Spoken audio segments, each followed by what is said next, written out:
bienvenue à Parole autochtone. Ici, c'est Mélissa Mollen-Dupuis. Cette semaine, bien sûr, je veux parler avec vous d'une nouvelle que l'on peut voir un peu partout dans les médias sociaux, c'est-à-dire la sortie de la commission Laurent, qui justement a étudié le rapport et les relations entre la DPJ et les communautés autochtones, peut-être des fois même l'absence de ces relations-là, et a mis de l'avant des recommandations préliminaires, puisque le rapport final va sortir en avril 2021, et recommande fortement de laisser justement les communautés pouvoir, et les nations, pouvoir bâtir une relation, un système ou un service qui est beaucoup plus adapté avec les besoins de chaque nation. Il ne faut pas oublier qu'on a vu dernièrement les modèles Atikamekw qui ont eux-mêmes pris en charge leur modèle de DPJ. Les Inuits demandent la même chose. Pourquoi est-ce que c'est si important de vouloir faire un modèle autochtone à ce point-là?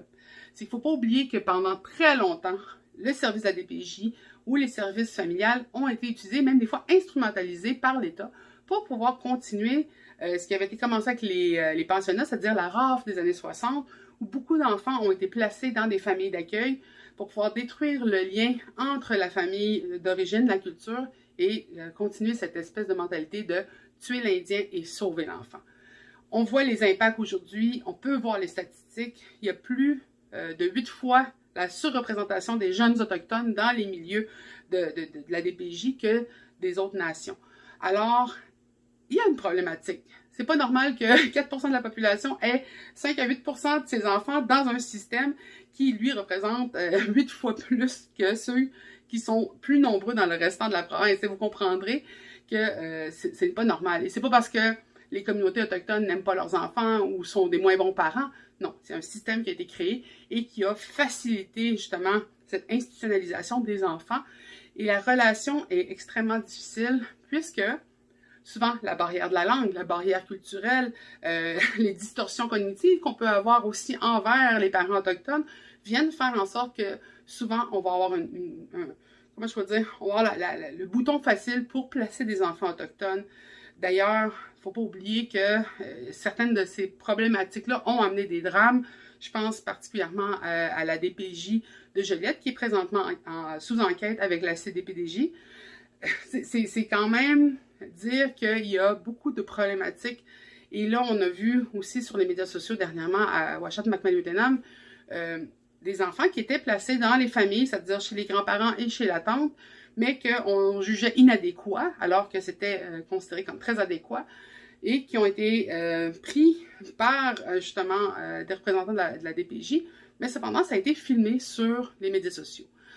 Bien sûr, ça permet de faire ressentir justement la situation injuste, l'impuissance que des fois on peut vivre face à ces situations-là, et malheureusement, c'est tout le temps sur les médias sociaux ces temps-ci qu'on peut créer cette relation de voir et de ressentir justement ce que les Autochtones de différentes nations vivent un peu partout à travers le Canada.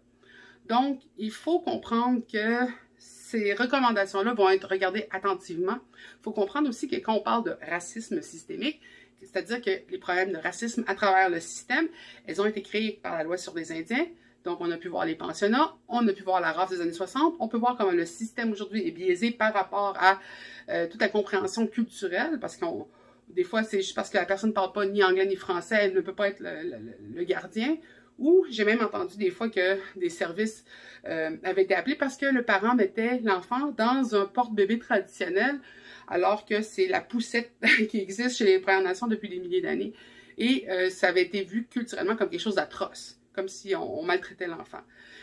Beaucoup d'autres histoires par le passé, je donne par exemple, on vient au monde, les enfants autochtones, souvent avec une tache de naissance qui s'appelle la tache mongoloïde. C'est un lien qu'on peut reconnecter avec l'Asie, mais c'est une tache bleue qui ressemble vraiment à un coup qui aurait été donné, des fois dans le bas du dos, mais on pouvait en avoir aussi sur les doigts. Et ça, c'était souvent ignoré comme étant une tache de naissance culturellement représentative, parce que nous, on la voit, on sait c'est quoi, mais c'était vu comme une maltraitance. Et plutôt que d'enquêter là-dessus, on reprenait les enfants et on les plaçait.